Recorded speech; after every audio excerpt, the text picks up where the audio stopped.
ఉచిత IVF IUI consultation, ఉచిత ultrasound scan. 49 అంటే సంతానం, 49 అంటే సంతోషం. లోక్సభ ఎన్నికలకు సంబంధించి ఆయా పార్టీల కసరత్తు ఎట్లా ఉన్నది.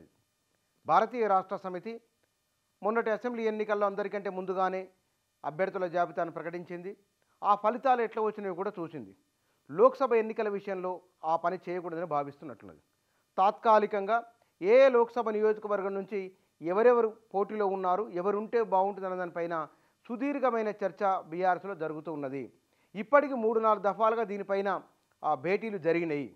తాత్కాలికంగా అనుకున్న ఒక సమాచారం లేదా కొంతమంది జాబితా ప్రకారం వారు ఎంపిక చేసుకున్న జాబితా ప్రకారం చూస్తే కనుక హైదరాబాదు HMDA పరిధిలో రూరల్ తెలంగాణ మొత్తం 17 లోక్సభ నియోజకవర్గాలకు సంబంధించి సిట్టింగ్లకు కేవలం 3 లేదా 4 మాత్రమే అవకాశం ఇవ్వాలని, కొత్త వారికి అవకాశం ఇవ్వడం వలన గెలుపు అవకాశాలు ఎక్కువ ఉంటాయనే భావన పార్టీ అధిష్టానంలో ఉన్నట్టు తెలుస్తున్నది.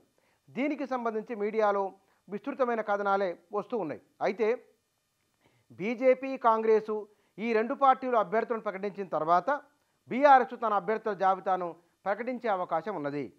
హైదరాబాదు, మల్కాజ్గిరి, చేవెళ్ళ ఈ నియోజకవర్గాలకు సంబంధించి ప్రాథమికంగా ఎవరుంటే బాగుంటుందన్న దానిపైన ఇంతకుముందే చేవెళ్ళ నుంచి రంజిత్ రెడ్డి పోటీలో ఉంటారని కేటీఆర్ ఇంతకుముందే స్పష్టం చేసిండ్రు. తర్వాత మల్కాజ్గిరి లోక్సభ నియోజకవర్గం నుంచి మల్లారెడ్డి కుటుంబ సభ్యులు ఎవరో ఒకరు ఉంటారనే ఉన్నది. రెండవది సికింద్రాబాద్ నుంచి తలసాని శ్రీనివాస్ యాదవ్ తనయుడు అక్కడి నుంచి పోటీ చేయబోతున్నారని. ఇక నిజామాబాదు లోక్సభ నియోజకవర్గం నుంచి అరవింద్ అక్కడి నుంచి పోటీలో ఉంటే కనుక మున్నూరు కాపు సామాజిక వర్గానికి సంబంధించిన ఒక నేతను, బీఆర్ఎస్ నేతను అక్కడ లోక్సభ బరిలో దించే ఆలోచన పార్టీ అధిష్టానం చేస్తున్నది.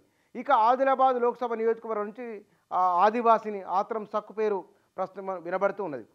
వరంగల్ లోక్సభ నియోజకవర్గం నుంచి ఎర్రోల శ్రీనివాస్ పేరు, ఆరూరు రమేష్ పేరు చాలా బలంగా వినిపిస్తున్నది. ఒకవేళ కడియం శ్రీహరి కుమార్తె పేరు వినపడినప్పటికీ కూడా ఆమెకు ఇవ్వడం వలన ఇతరులకు అంటే దయాకరు, రమేషు కొంతమంది ఇక్కడ స్టేషన్ గన్పూర్లో రాజయ్య స్థానాన్ని తీసేసి కడియం శ్రీహరికి ఇవ్వడం పట్ల కొంత పార్టీలో అంతర్గతంగా భిన్నాభిప్రాయాలు వ్యక్తమైన సందర్భం కూడా ఉన్నది. కాబట్టి ఎర్రోల శ్రీనివాస్కు వరంగల్ లోక్సభ సీట్ ఇచ్చే అవకాశాలు ఎక్కువ కనబడుతున్నాయి. ఎందుకంటే వారికి గతంలోనే ఎమ్మెల్యే టికెట్ ఇస్తారని పెద్ద ఎత్తున ప్రచారం జరిగింది. చివరి నిమిషంలో ఈక్వేషన్ల కారణంగా వేరే వారికి వెళ్ళింది. కాబట్టి ఈసారి ఆయనకు వరంగల్ లోక్సభ సీట్ ఇవ్వడానికి అవకాశాలు ఎక్కువ ఉన్నాయి ఎర్రోల శ్రీనివాస్కు. ఇక మహిబాద్ లోక్సభ నియోజకవర్గానికి సంబంధించి కవిత అక్కడి నుంచి ప్రాతినిధ్యం వహిస్తున్నారు. సీతారాం నాయక్ కానీ రెడ్డి నాయక్ ఇద్దరిట్లో ఎవరికైనా ఒకరికి ఆ లోక్సభ స్థానం ఇవ్వవచ్చనే ఆ చర్చ జరుగుతున్నది. ఇక భువనగిరి లోక్సభ నియోజకవర్గానికి సంబంధించి జిట్టా బాలకృష్ణారెడ్డి పేరు చాలా ప్రధానంగా వినిపిస్తూ ఉన్నది. ఇందులో అక్కడ ఆయనకు సానుభూతి కూడా ఉన్నది. చాలా ఏళ్లుగా తెలంగాణ ఉద్యమంలో ఉన్నారు. తక్కువ మెజార్టీతోని అసెంబ్లీకి పోటీ చేసినప్పుడు తక్కువ మెజార్టీతోనే ఆయన ఓడిపోవడం, ఇట్లాంటి విషయాలు చాలా ఉన్నాయి ఆయన పట్ల. బహుశా ఆయన ఇన్ని 10-15 సంవత్సరాలు అవకాశాలు వచ్చినట్లు వచ్చి జారిపోయినాయి. కాబట్టి ఆయనకు 3-4 సందర్భాల్లో ఈసారి బీఆర్ఎస్ నుంచి ఆయనకు టికెట్ ఇస్తే గెలిచే అవకాశం ఉన్న భావన పార్టీ అధిష్టానంలో ఉన్నది. ఇక నల్గొండ లోక్సభ నియోజకవర్గం నుంచి 2-3 పేర్లు పరిశీలనలో ఉన్నాయి. అందులో గుత్తా సుఖేందర్ రెడ్డి తనయుడు ఒక నుంచి పోటీ చేస్తారని ఒక ప్రచారం జరుగుతున్నది. బహుశా అధిష్టానం కూడా ఆ పేరును సీరియస్గానే పరిశీలిస్తున్నది. ఖమ్మం లోక్సభ నియోజకవర్గం నుంచి నామా నాగేశ్వరరావు పేరు బలంగా వినపడుతున్నది ఖమ్మం నుంచిగా. మహబూబ్నగర్, ఉమ్మడి మహబూబ్నగర్ జిల్లాలో మహబూబ్నగర్ లోక్సభ నియోజకవర్గం నుంచి ఆళ్ల వెంకటేశ్వర రెడ్డి, శ్రీనివాస్ గౌడ్ వీళ్ళ పేర్లు బలంగా వినిపిస్తున్నాయి. ఇద్దరిట్లో ఎవరికొరకు ఇవ్వాలి అని మరొక 2 నేతలు కూడా పరిశీలన చేసిన పేరును. ఇక నాగర్ కర్నూలు లోక్సభ నియోజకవర్గం నుంచి రాములు ప్రస్తుతం ఉన్న పి రాముల లేదా కనుక గువ్వల బాలరాజు మరికొందరు పేర్లు కూడా పరిశీలనలో ఉన్నాయి. ఇక హైదరాబాద్ లోక్సభ నియోజకవర్గం నుంచి వాళ్ళు పెద్దగా పట్టించుకునే అవకాశం లేదు, మిత్రపక్షంగానే ఉన్నారు గతంలో. కాబట్టి ఆ విషయంలో ఇంకా స్పష్టత రావాల్సి ఉన్నది. ఇక మెదక్ లోక్సభ నియోజకవర్గం నుంచి సంగారెడ్డి, ఈ ఉమ్మడి మెదక్ జిల్లాకు సంబంధించిన విషయంలో 2-3 పేర్లు ప్రస్తావనలో ఉన్నాయి. అవి ఇంకా వాటి విషయంలో స్పష్టత రావాల్సి ఉన్నది. అయితే గతంలో కేసీఆర్ కుటుంబం నుంచే కేటీఆర్ కానీ కేసీఆర్ లేదా హరీష్ రావు ఎవరో ఒకరు బరిలో ఉంటారనే చర్చ జరిగింది. అయితే ఆ విషయంలో స్పష్టత రావాల్సి ఉన్నది. వారు ఉంటారా లేదనే విషయంలో క్లారిటీ లేదు. ఇక కరీంనగర్ లోక్సభ నియోజకవర్గం నుంచి వినోద్ కుమార్ పేరు గతంలోనే చెప్పి ఉన్నారు. ఆయన గెలిపించుకోవాలని విజ్ఞప్తి కూడా చేసి ఉన్నారు కరీంనగర్ నుంచి. పెద్దపల్లి లోక్సభ నియోజకవర్గం నుంచి కొప్పుల ఈశ్వర్ పేరు ప్రధానంగా వినబడుతున్నది. కొప్పుల ఈశ్వరికి ఈసారి అవకాశం రావచ్చు అనేది. ఎందుకంటే వెంకటేష్ కాంగ్రెస్ పార్టీకి వచ్చిన తర్వాత ఆ పార్టీ నేత అక్కడ బాలకసుమన్ లేదా కొప్పుల ఈశ్వర్ ఉంటే కనుక కొప్పుల ఈశ్వరికే అక్కడి నుంచి పోటీ చేయడానికి అవకాశాలు కనబడుతున్నాయి. ఉమ్మడి కరీంనగర్ జిల్లాకు సంబంధించిన లోక్సభ నియోజకవర్గాలు ఇట్లా ఉత్తర దక్షిణ తెలంగాణలో హైదరాబాదు కలుపుకొని బీఆర్ఎస్ తాత్కాలికంగా అంచనా వేసుకున్నా లేదా వీరైతే బాగుంటుందని భావిస్తున్న లోక్సభ అభ్యర్థుల జాబితా ఇది. ఇందులో కొత్త వారికే ఎక్కువ మందికి అవకాశాలు ఇవ్వబోతున్నారు. పాతవారు ఎందుకంటే పోయినసారి లోక్సభ ఎన్నికల్లో 9 స్థానాలు బీఆర్ఎస్ గెలుచుకున్నది. ఈసారి 9 ఎక్కువ స్థానాలు గెలవాలని వాళ్ళు భావిస్తున్నారు.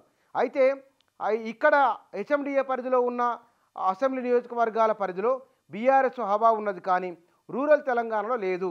రూరల్ తెలంగాణలో కాంగ్రెస్ కొంత అనుకూలంగా ఉన్నది, ఆదిలాబాద్ జిల్లాలో బీజేపీకి కొంత అనుకూలంగా ఉన్నది. కాబట్టి ఆ లోక్సభ నియోజకవర్గాల పరిధిలో కొత్త వారిని తీసుకొని రావాలనే భావన బీఆర్ఎస్ నాయకత్వంలో ఉన్నది. అందుకోసమనే రూరల్ తెలంగాణలో అభ్యర్థుల మార్పు చాలా బలంగా కనబడుతున్నది.